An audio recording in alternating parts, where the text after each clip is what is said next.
This Doug Liman science fiction action film was released worldwide on May 30th, 2014, and stateside the following week. Produced on a budget of $178 million, the film was forecast to bring in at least $300 internationally, but it has the potential to do so much better. The incredibly versatile Tom Cruise stars a freshman soldier fighting a war against an invading alien army, who is forced to relive the same day over and over again every time he dies in battle. The picture borrows heavily from the repeating time loop concept made famous by the brilliant Groundhog Day, but puts its own unique spin on the concept, not the least of which is providing a quasi-believable sci-fi explanation for what's causing the temporal anomaly. Now in his 50s, Cruise is still as charismatic, charming, and athletic as ever, perfectly suited for the wide-ranging duties required of him in the mile-a-minute, 116-minute picture. I've seen over 25 of Tom's films, and with very few exceptions, this guy has never made a bad one. Indeed, this thrilling experience is no exception. On his repeating day from hell, Cruise encounters a wise-talking drill sergeant from Kentucky, wonderfully portrayed by the always capable Bill Paxton, a fierce and formidable soldier played by Emily Blunt with a delicate balance of feminism and strength, and Brendan Gleeson as an uncompromising general. Initially, Cruise is a frightened and inexperienced soldier,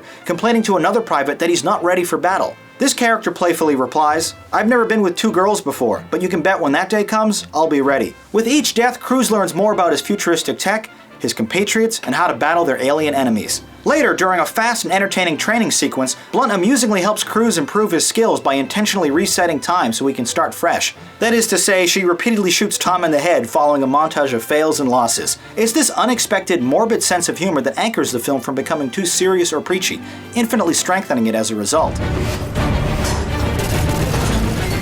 Stop, wait.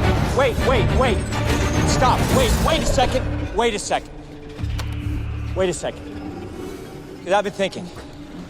I mean, this thing's in my blood. So maybe there's some way I can transfer it to you. I've tried everything, it doesn't work. I mean, have you tried all the options? Oh, you mean sex? Yeah, tried it. How many times? All right. The PG-13 rated movie boasts some absolutely superb visual effects, especially with the alien adversaries. Never before has a creature been so frightening, yet simultaneously intriguing, their full reveal smartly saved until 30 minutes into the picture. Behind each gritty and vibrant frame is the brooding and appropriate sounds of Christophe Beck's powerful score, which revs in intensity during the thrilling action sequences, but remains emotional during the film's slower character moments. Despite the rather outlandish and absurd premise, the events on screen unfold with a fair amount of realism and believability. These are authentic characters exploring a very lived-in world. A combination of several different tropes and gimmicks we've seen before, the blended execution here is markedly better than the sum of its parts, resulting in a white-knuckle adventure that remains playful, thought-provoking, and an absolute blast to watch. While this movie doesn't reinvent anything, it is, without a doubt, one of the best science fiction action films in years, which, as you know, is my favorite genre.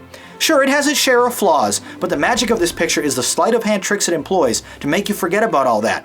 Distracting with jokes, explosions, and the overall spectacle, the few issues that do exist quickly fade from relevancy. A rare treat that is masterfully edited, this picture delivers a truly entertaining experience from the fascinating start to the suspenseful finish. I can't wait for a temporal reset so I can watch it again.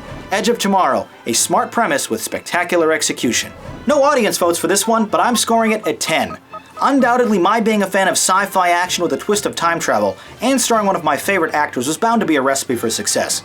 And although this movie is far from perfect, I have no answer to the question, why doesn't it deserve the highest score? I thought it was amazing, and I encourage you to go out and see it.